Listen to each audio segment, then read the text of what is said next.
ここが好きだよ日本人へようこそ。日本にはさまざまな文化が根付いています。日本の文化と聞いて茶道や和食を思い浮かべる人は多いでしょう。それらは古くから続く文化として今でも愛されています。ですが伝統的なものだけにとどまらないのが日本の文化。東京では若者が今でも世界的なムーブメントを作り上げているのです。アニメや漫画は歴史こそ浅いですが、世界に誇る日本の文化。海外の美術館で日本の漫画が展示されるほどに広く愛されています。他にも日本が誇る若者のカルチャーはたくさんあります。今回はその中でも若者のファッションについてご紹介。海外の人がその可愛らしさに悶絶した若者のファッションとは一体何だったのでしょうか。こんにちは。私はベラ。マイアミ出身の21歳よ。大学でマーケティングを学んでいるの。アメリカには様々な若者の文化があるのよ。今、アメリカのミレニアル世代を中心に流行しているのはミニマリズム。大きな家やたくさんのものを買う古典的なアメリカのライフスタイルに対抗してできたカウンターカルチャーなの。タイニーハウスといって小さな家での生活に憧れる若者が多いわ。他にもバンライフといって車の上で生活を完結させる人もいるの。多くのものを持つことと幸せの間に相関性はないものね。昔からアメリカの若者は独自の文化を作り上げる傾向が強いの。代表的なものとしてベトナム戦争に反発してできたヒッピーやエルビス・プレスリーなんかで有名なロカビリーが挙げられるわ。こういった文化の中心には音楽があるの。ヒッピーでもロカビリーでも支持される音楽のスタイルが確立されたわ。そんな私が今興味のある国は日本。資源ではなく文化を売りにしている国ね。私日本の漫画が大好きなの。日本の漫画やアニメはアメリカでも大人気よ。スタジオジブリの映画はアメリカでも広く受け入れられているし、集英社の漫画は世界的なコンテンツとして愛されているの。アメリカのオタクはもともと音楽やコンピューター、マーベルなんかのヒーローコミックに傾倒していたの。でも日本の漫画が入ってくるようになってそれが変わったわ。インターネット掲示板ではアニメや漫画の話題で持ちきりよ。日本の漫画をアメリカ流に再解釈したミームが流行っているの。カエルのペペとかは作者が意図した本来のものとは大きくかけ離れた流行り方をしてしまったけど、アメリカのオタクたちにとってキャラクターの再解釈は日常茶飯事。和製アニメのオープニングを改編したものや先の展開が気になる場面で次回に続くという表記を入れて止めるのが流行っているわ。この掲示板というものも日本の文化だったわね。日本のインターネット掲示板のスタイルはアメリカでも受け入れられて、4ちゃんという掲示板が高い人気を誇っているの。日本のオタクたちが使っている用語も導入されているわ。特に先輩という言葉は衝撃的ね。アメリカでは年上を区別して呼ぶことがないのよ。日本のアニメ監督もアメリカで愛されてるわ。特筆すべきはうろぶちげん。彼は登場人物をすぐに退場させてしまうからスラングになるぐらい有名なの。そんな私、念願かなって日本に旅行することになったの。日本にはオタクカルチャー抜きに前々から行ってみたかったわ。大学の休暇の間に東京を回って日本の若者文化を見学することにしたわ。羽田空港を出てまず私が向かった先は秋葉原。日本の漫画アニメカルチャーの中心地よ。もともと家電や電子部品を取り扱ってる店が多かったのだけど、今では漫画の街として栄えているわ。お土産にアニメグッズを購入したの。アニメだけでなく、そのキャラクターを用いた商品を販売することで出版業界は成り立っているのよ。イヤホンの店にも立ち寄ったわ。世界各国のブランドのイヤホンが売られていて、見ているだけでも楽しかったわ。アメリカ出身のイヤホンブランドであるビーツのイヤホンも置いていたわ。ラッパーが立ち上げた世界的なブランドよ。その後、秋葉原を代表するお店に行ったの。それはメイド喫茶。もともとメイドとは使用人であって、我々外国人にとってはめでるものではないの。でもこの店では日本流に解釈された可愛らしい仕草やサービスを行ってくれるのが特徴なの。日本の飲食店は基本的に安いのだけど、メイド喫茶の場合はそうじゃないわ。他の店では受けられないような可愛いが詰まったサービスを提供してもらうには、それだけの対価が必要なの。独自のサービスによって顧客を開拓する。日本のマーケティングが進んでいることに驚いたわ。メイド喫茶を出てゲームセンターにも行ったの。ゲームセンターにはセガの表記があったわね。アメリカでもセガの出すソニックが大人気。ソニックのぬいぐるみを取ろうと思って UFO キャッチャーに挑戦したのだけど、取れなくて苦戦したわ。その後、秋葉原を出て次に向かったのは原宿。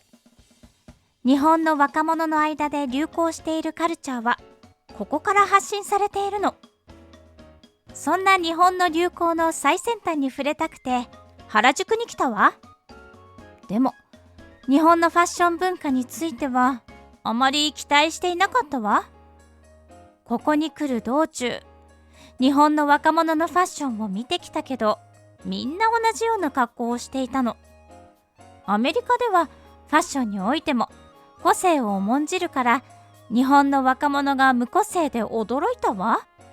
正直、日本がファッションの国だとは思わなかった。ファッションならイタリアやフランスの方が有名だものね。それでも原宿は有名な日本のファッションブランドの本拠地を抱えているから、一度は行くべきだと思ったの。原宿出身のストリートファッションのブランドはアメリカでも有名で、人気のラッパーがよくそのブランドのアイテムを身につけているわ。そんな原宿に来て、私の日本の若者に対するイメージが180度変わったわ。原宿の若者、特に女の子は個性的な服装をしている子が多いの。おしゃれ上級者が取り入れるような主張の強いアイテムもさらりと着こなしていたわ。男の子も流行のストリートファッションを取り入れていて、とにかくおしゃれな街ね。街行く人々のファッションがおしゃれなだけでも魅力的な街だけど、ポップなお店が多くて若者を意識した街になっているのも素晴らしいわね。アメリカでもニッキー・ミナージュというラッパーが原宿バービードールを自称していたけど、原宿の若者は音楽の PV に出ていてもおかしくないようなファッションを身にまとっていたわ。日本の可愛いの最先端は一味違うわね。さらに原宿の世界観を体験できるカフェがあるって聞いたから行ってみたの。店内に入るとモンスターをイメージした極彩色の内装が目を引いたわ。スパゲッティを頼んだんだけど、色鮮やかな麺とソースで、これぞ原宿って感じだったわ。その後、原宿で服を買うのも面白いと思って服屋を回ったの。新作の服も充実していたけど、何より驚いたのは古着屋さん。古着だけで毎日のコーディネートが完結するぐらい品数が揃っていたわ。私好みの T シャツがあったからお土産に買っていくことにしたの。ロープライスでもおしゃれな服が揃うというのも原宿が若者に支持されるゆえんなのだと思ったわ。ここまで現代日本を代表するスポットを回ってきたけど、日本古来の名所にも行ったわ。それは明治神宮。日本ではパワースポットとして有名なんだそう。自然豊かで都心にいるのにリラックスできるいい場所だったわ。原宿での散策を終えた私は次に渋谷に向かったわ。原宿と並んで日本の若者のメッカとなっている渋谷。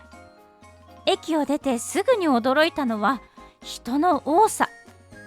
せっかく渋谷に来たんだし、ハチ公の銅像の前でセルフィーを撮ろうと思ったの。でも人だかりができていて撮るのに時間がかかったわ。その後スクランブル交差点前のコーヒーチェーンで休憩を取ったわ。そのお店、交差点の正面にあるからガラス越しに交差点を行く人の群れが見えたの。これぞ渋谷って感じの印象深い光景だったわ。休憩を終えた後、渋谷でも服屋を回ったわ。渋谷にも服屋が多いの。アメリカを意識したカジュアルコーデにぴったりのアイテムが揃っていたわ。その日はそのままホテルにチェックインしたの。掃除が行き届いていて、日本人の勤勉さは噂ではなく真実であるということを実感したわね。翌日もいろんな場所を回ったわ。特に楽しかったのはお台場。ショッピングだけでなく建造物も面白いの。なんと自由の女神像が建てられていたの。本国のものよりは小さいけど、日本でこれを見るとは思わなかったわ。ショッピングモールの横には日本のアニメのロボットも設置してあって、オタクカルチャーの国ならではだと思ったわ。他にも対岸に見えたテレビ局のビルが球体を埋め込んだ個性的な形をしていたの。首都だけあって個性的な建物が多く見られたわ。帰国する頃にはまた日本に行きたいと思っていたわね。日本での旅を振り返って思ったのは、日本が可能性を秘めた国であるということ。現在高く評価されている工業製品や有名な漫画だけでなく、これから若者たちが育んでゆくであろう他のカルチャーにも期待できるわ。これからも原宿や渋谷、秋葉原の若者を中心に新しい文化が生まれて世界に広がっていくのではないかしら。かわいいという言葉を世界に広めた立役者である原宿。原宿の若者たちのファッションに世界が釘付けになっています。原宿の若年女性のファッションは個性的。アイテムを自分好みにカスタムしたり、コーディネートが難しいアイテムを取り入れることで唯一無二の個性を出しているのです。そのスタイルは海外のアーティストにも影響を与えています。原宿生まれの可愛らしいファッションスタイルは、可愛いという言葉とともに世界に広まりました。そんな原宿はかつてより日本におけるファッションの流行の最先端。90年代には原宿出身のストリートファッションが日本全国で流行していました。この原宿出身のストリートブランドは世界的にも有名で、アメリカのラッパーなどにも高い評価を受けています。また原宿には古着屋が多いことでも知られています。価格の安い古着は若者文化の担い手である学生たちによって受け入れられています。さらにファッションの街にふさわしいおしゃれな店が多いのも特徴。この若者を意識した街づくりこそが原宿が文化の最先端であるゆえんなのでしょう。最後までご視聴いただきましてありがとうございました。視聴者の皆様のご意見ご感想をコメント欄までお寄せください。もしよろしければ高評価やシェアしていただけると嬉しいです。それではまた次回の動画をお楽しみに。